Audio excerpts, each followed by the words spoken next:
तो आप सभी को नमस्ते प्रणाम। मैं आपका अपना ठाकुर प्रखर सिंह और रात के 10 बज चुके हैं और कहानी का जो सिलसिला है बदस्तूर जारी है। आज की कहानी शुरू करूं उससे पहले आपको याद होगा कि 2 दिन पहले मैंने एक कहानी सुनाई थी, एक फैमिली की कहानी। फैमिली में एक सास होती है, मार्च में उनकी डेथ होती है। डेथ होने के बाद कुछ ही टाइम में बेटे के ऊपर किसी ने अटैक किया उनके, और उनकी हत्या हो जाती है। अब जब हत्या हुई उसके बाद पुलिस वालों ने जांच पड़ताल करी, काफ़ी तफ्तीश करी, आसपास के लोगों से पड़ताल, तमाम और चीज़ें।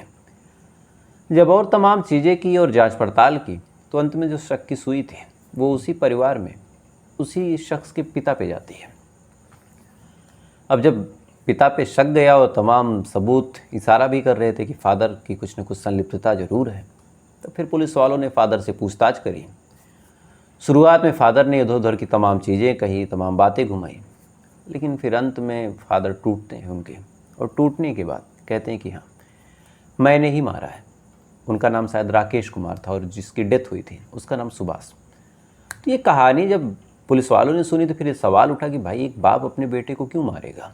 तो फिर राकेश ने जब अपना मुंह खोला और वजह बताई कि मेरी पत्नी की डेथ हुई थी और डेथ में मुझे ऐसा लगता है कि मेरा जो बेटा है सुभाष और उसकी जो पत्नी है नंद, ये दोनों कुछ तंत्र मंत्र करते थे और उसी तंत्र मंत्र से ही मेरे पत्नी की मौत हुई है। बाकी मेरी पत्नी को कोई दिक्कत नहीं थी, इसलिए मैंने बदला लेने के लिए अपने बेटे को ही मार दिया।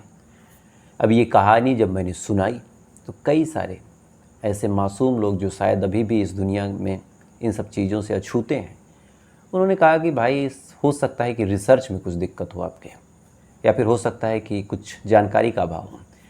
आखिर एक बाप अपने बेटे को इस वजह से कैसे मार सकता है।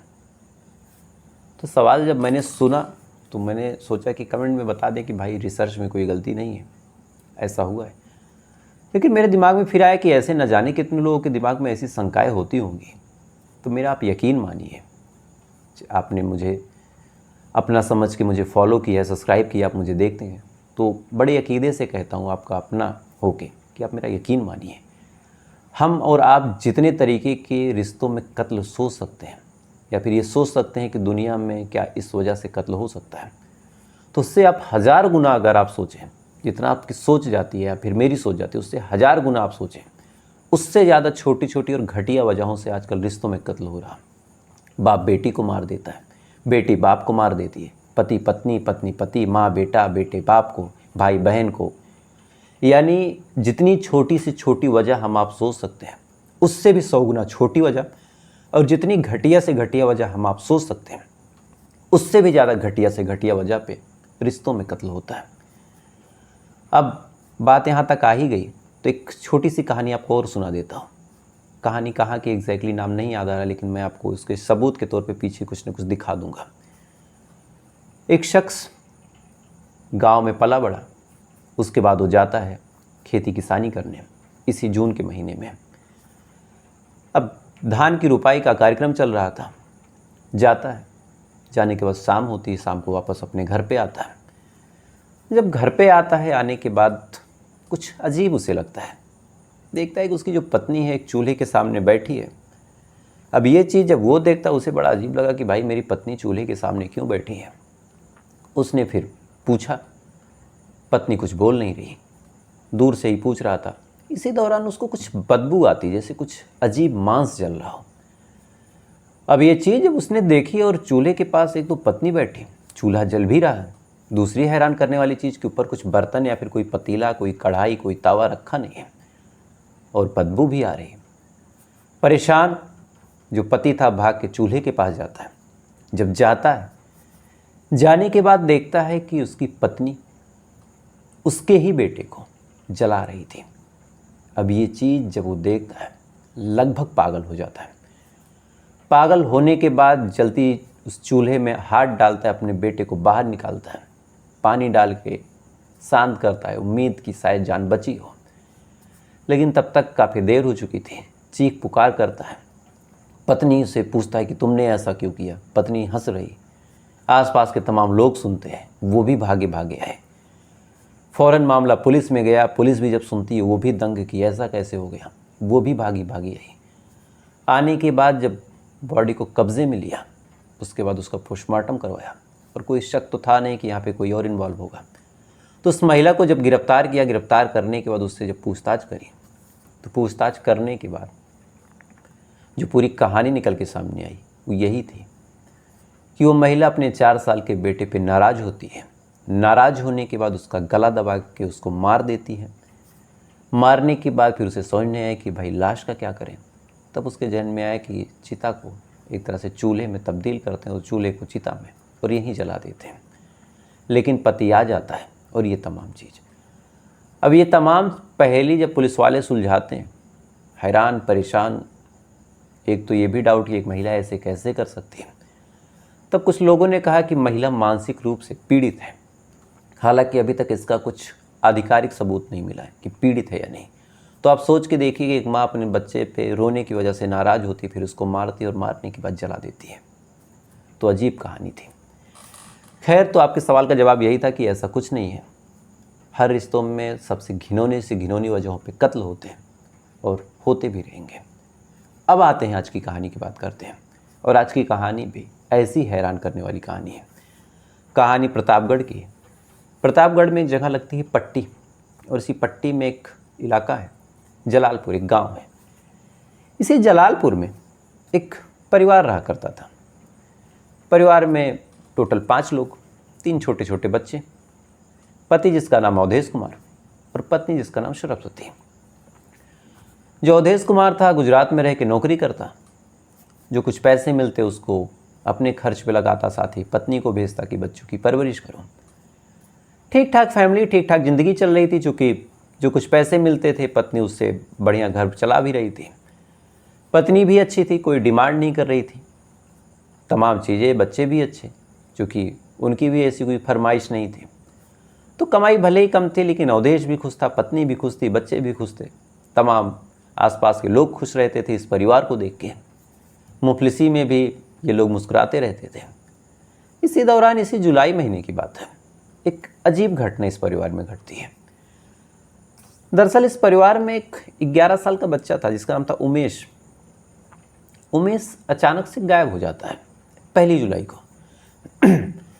अब 1 जुलाई को जब उमेश गायब हुआ, पहले परिवार वालों ने इधर उधर ढूंढा, इधर उधर पता किया। कहीं से जब कोई जानकारी नहीं मिली तो गांव वालों को फिर कहा कि भाई हमारा बच्चा खो गया है।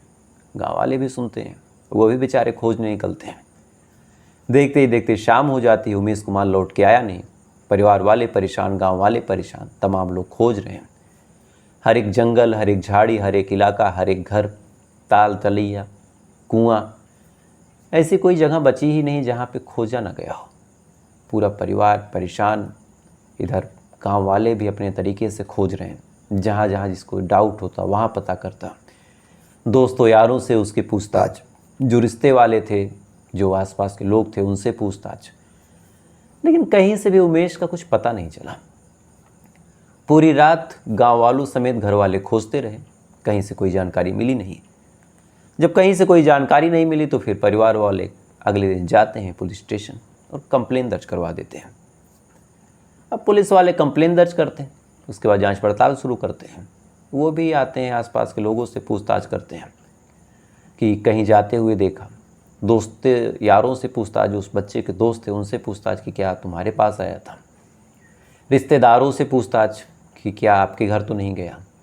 पुलिस वाले बस स्टैंड, रेलवे स्टेशन और लोकल जो टैक्सी टेम्पू चलते थे उनसे पूछताछ कि क्या कोई बच्चा गाड़ी में ऐसा बैठा हो जो डरा था, सहमा था, या फिर कोई अकेला 11 साल का बच्चा। फ़ोटो वोटो भी दिखाई, लेकिन कहीं से भी कोई जानकारी, कहीं से भी कोई सबूत, कोई क्लू ना तो परिवार वालों को मिला, ना ही पुलिस वालों को मिला। देखते देखते 2 दिन बीत गए। अब इधर 2 दिन बीत गए, परिवार वालों को रो रो के बुरा हाल, पुलिस वाले भी अपने तरीके से मेहनत कर रहे हैं।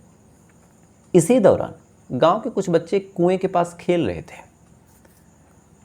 खेलने के दौरान कुछ बच्चों की आदत थी कि भाई कुएं में झांक के देखें कि सांप वाप, चूँकि बरसात में अक्सर कुएं में सांप वाप गिर जाते हैं, तो हम लोग भी देख लेते हैं कि भाई कुछ सांप वाप हो तो 2-4 मिनट का टाइम पास हो।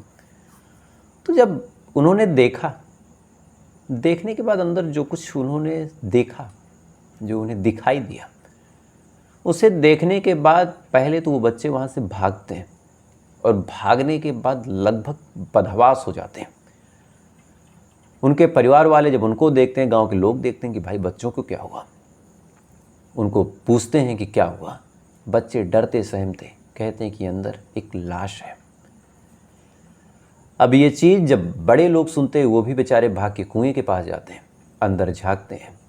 एक अजीब सी भयानक लाश देखने के बाद वो भी एकदम परेशान, मानो काटो तो खून नहीं कि किसकी लाश है और इतनी भयानक कैसे।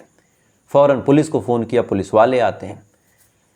पुलिस वाले आने के बाद फायर ब्रिगेड को बुलाते हैं। उसके बाद जैसे कैसे करके जो दमकल कर्मी थे उस लाश को बाहर निकालते हैं। निकालने के बाद अब सवाल कि ये लाश किसकी है, क्योंकि 2-3 दिन शायद पुरानी लाश थी, पानी में फूल गई थी।